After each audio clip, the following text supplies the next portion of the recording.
এ কি মা, কালকের ডাল আর এক মুঠো পান্তা?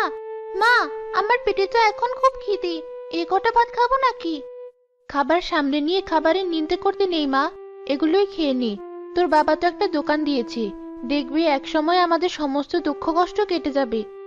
ভালো লাগে না, রোজ রোজ হয় দুবেলা পান্তা খাও, না হলে কচু খাও। আমারও তো ইচ্ছে হয় একটু মাছ মাংস খেতে।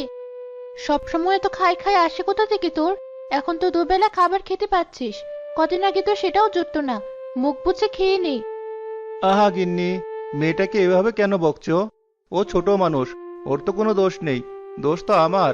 আমি অভাগা বাবা ওর, যে কিনা বউ বাচ্চাকে ভালোভাবে খাওয়াতে পারে না। বাবা, তুমি দুঃখ করো না। আমি আর কখনো খাবারের জন্য বায়না করব না।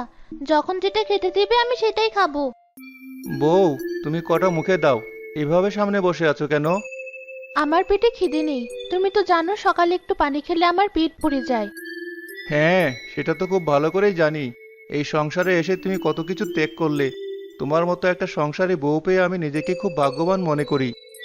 সেসব কথা বাদ দাও। দোকানটার কি অবস্থা? বেচাকেনা কি বেড়েছে?